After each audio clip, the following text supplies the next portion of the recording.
जी काबिल साद एहतराम बुज़ुर्गों, भाइयों, दोस्तों, बहनों, अस्सलाम वालेकुम।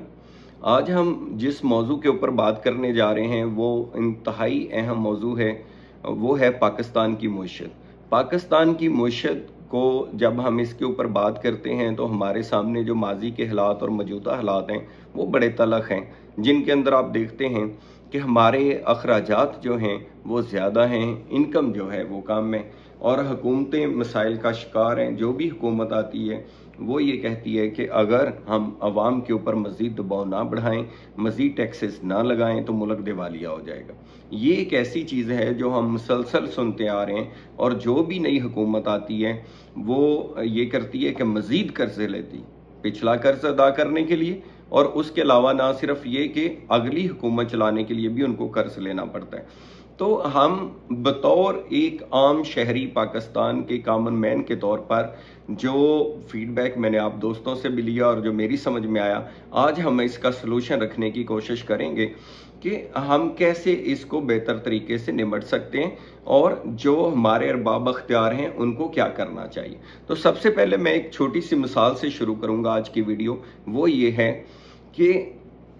आपने देखा जैसे मैं हूं, आप हैं, हम सब हैं, तो हम सब एक घर चलाते हैं, अपना अपना घर चलाते हैं। जो घर के सरबराह होता है वो अपने घर को मैनेज करता है। मैनेज करने के लिए वो इस तरह से मैनेज करता है कि पहले वो देखता है कि मेरी इनकम क्या है। फर्स्ट पहली जो चीज़ देखी जाती है वो ये कि मेरी इनकम क्या है, और दूसरी देखी जाती है कि मेरे घर के अखराजात क्या हैं और मैंने इनको किस तरह से उस इनकम के अंदर लेकर के आना है, ताकि मुझे किसी के आगे हाथ ना फैलाना पड़े, मुझे किसी से कर्ज ना लेना पड़े और मेरे लिए कोई मुश्किलात पैदा ना हो।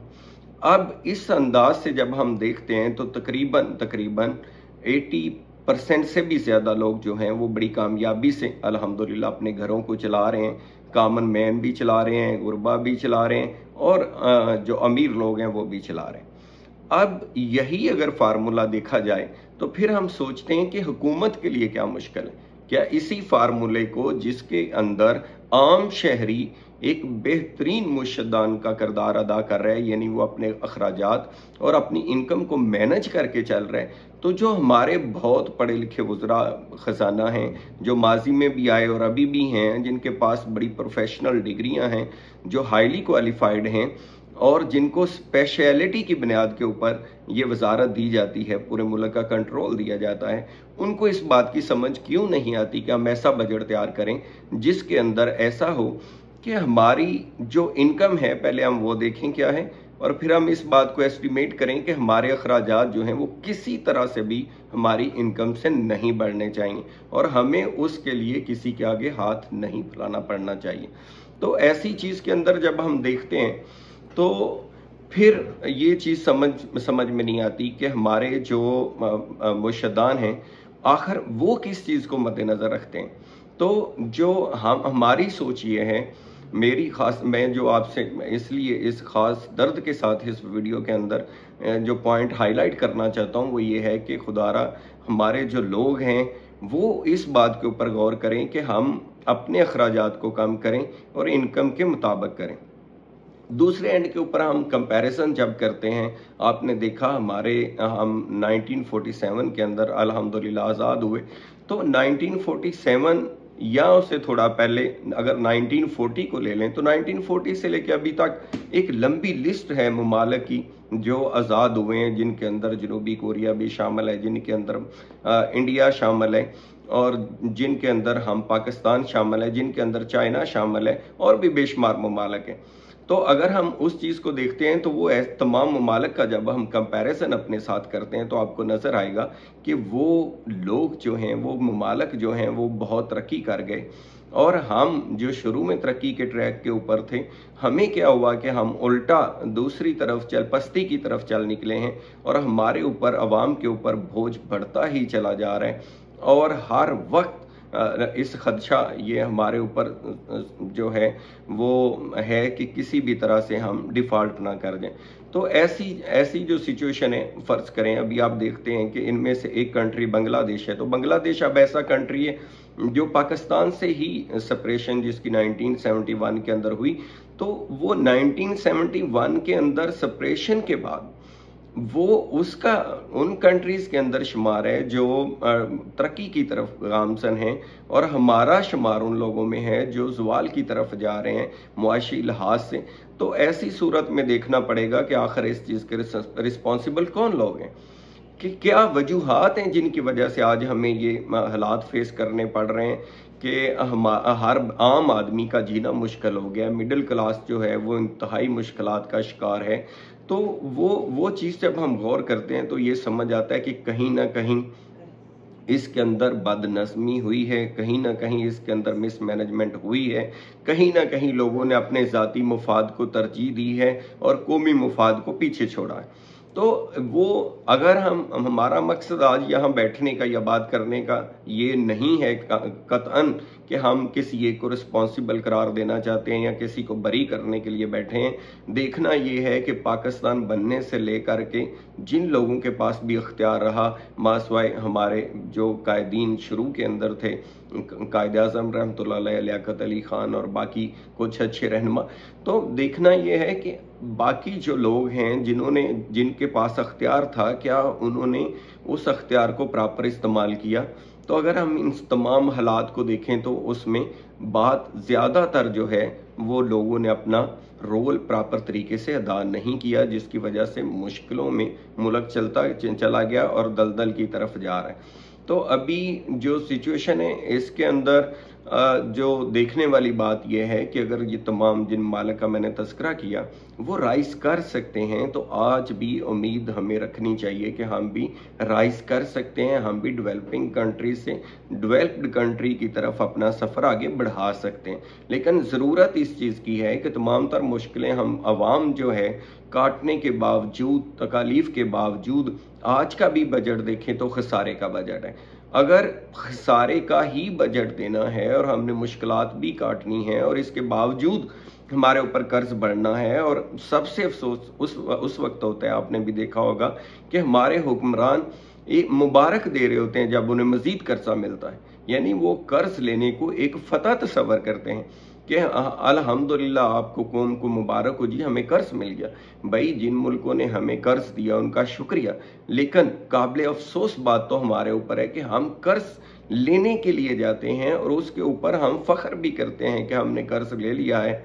और ये जो पॉलिसी हुक्मरानों ने रखी हुई है कि शॉर्ट टाइम पॉलिसी बनाते हैं, जिसके अंदर वो समझते हैं कि भाई मेरी हुकूमत 1 साल 2 साल या 4 साल या 5 साल है, तो मैंने अपना ये टाइम पूरा करना है। और उसके अंदर सस्ती शोहरत के लिए भी बेशुमार पॉलिसियां बनाई जाती हैं जिनका मकसद जो कतअन भी पाकिस्तान के मुफाद में नहीं होती या लेटर ऑन अवाम के मुफाद में नहीं होती, उसके ऐसी सब्सिडीज दे करके जिनकी वजह से उनकी पब्लिसिटी हो और अपने इलेक्शन को सीधा करने के लिए आखिरी साल के ऊपर बेपना वसाइल का बेदरेक इस्तेमाल किया जाता है और ऐसे प्रोजेक्ट भी दिए जाते हैं जो पाकिस्तान के मुफाद के नहीं होते। तो इन चीज़ों से बचना होगा हमें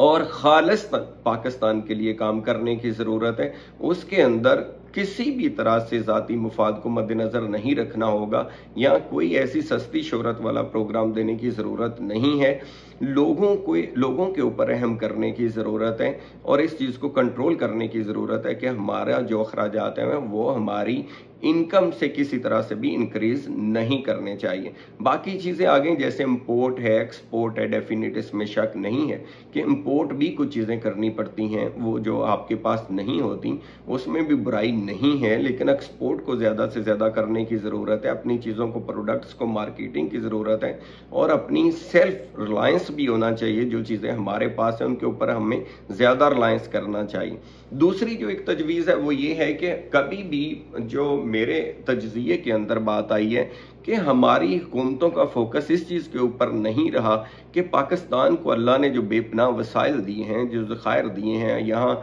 सोने के ज़खायर हैं, यहाँ गैस के ज़खायर हैं, यहाँ पेट्रोल के ज़खायर हैं, यहाँ कोयले के ज़खायर हैं, मादनियात के ज़खायर हैं, बेपनाह ज़खायर हैं। हमारे पास दुनिया का बेहतरीन पत्थर है, पहाड़ हैं, हर चीज़ है। तो हमारे पास जैसे एनर्जी के बहरान से निपटने के लिए बेशुमार आप समझ देखें कि यहाँ शमसी तवानाई का ज़ख़ीरा मौजूद है, जैसे दूसरे एंड के ऊपर हवा का ज़राए मौजूद हैं, थर्ड एंड के ऊपर आप देखेंगे तो इवन मुमालिक ने कूड़ा करकट से बिजली बेशुमार पैदा की है। आज बिजली के बहरान की वजह से जैसे इंडस्ट्री तबाह होने जा रही है, लोग मुश्किलात का शिकार हैं। दरख्तों के नीचे ज़माना कदीम में दुनिया चली गई है कि दोबारा दरख्तों के नीचे बैठ के या छाँव का सहारा लेके गुजारा करना पड़ रहा है। तो उसको ओवरकम करने के लिए इस चीज़ को भी देखना होगा कि हमें वसाइल बढ़ाने के लिए जो कुदरत ने हमें तमाम ज़खायर दिए हैं, उसको एक्सप्लोर करने के लिए हमें दुनिया को इनवाइट करना चाहिए, उनको इंसेंटिव देने चाहिए कि इन ज़खायर को तलाश करें। आप देखते हैं अक्सर आपने देखा होगा कि गैस के ज़खायर भी मिलते हैं और हैं सुई के मकाम पे, बाकी जगहों पे भी मिलते हैं, पेट्रोल के भी मिलते हैं, सोने के भी ज़खायर हैं, लेकिन उनके साथ मिस हैंडलिंग हुई है। हमेशा आपने देखा सोने के ज़खायर के ऊपर बलूचिस्तान में जो मुआहदे किए गए, बाद के अंदर उनको एंड के ऊपर सही तरह से उसको आगे नहीं बढ़ाया गया, जिसकी वजह से बहुत सारे मसाइल पैदा हुए। तो उसकी जो मेरी समझ में चीज़ आती है कि बेहतर मैनेजमेंट के साथ तमाम ज़खायर हर चीज़ पाकिस्तान के पास अल्हम्दुलिल्लाह मौजूद है और अवाम की मुश्किलात को कम किया जा सकता है। और जो हमारी जो सारी सूरत जो मैंने आपके सामने रखी है, इसके अंदर एंड के ऊपर मैं आप लोगों से ये तवक्को रखता हूँ कि आप अपना फीडबैक का सिलसिला, जैसे पिछली वीडियो के बाद भी माशाल्लाह पूरे पाकिस्तान से टेलीफोन कॉल्स भी आई और लोगों ने कमेंट्स में भी इसका अजहार किया अपनी आरा का और सारा बताया, और जो उनके अपने इश्यूज़ हैं, जो वो जिन इश्यूज़ को वो अहम समझते हैं, उनको भी हाईलाइट किया। तो अल्हम्दुलिल्लाह आपसे मिलके हम आगे भी इसको फॉरवर्ड करेंगे और इंशाल्लाह अगला जो हमारा मौजू होगा उसमें भी हम एक आम आदमी के मसाइल को उजागर करेंगे और अपनी सब हम मिल के एक आवाज़ के तौर पर अपनी आवाज़ को सब तक पहुंचाएंगे। बहुत शुक्रिया, खुदा हाफिज़, अपना ख्याल रखिएगा। Thank you so much.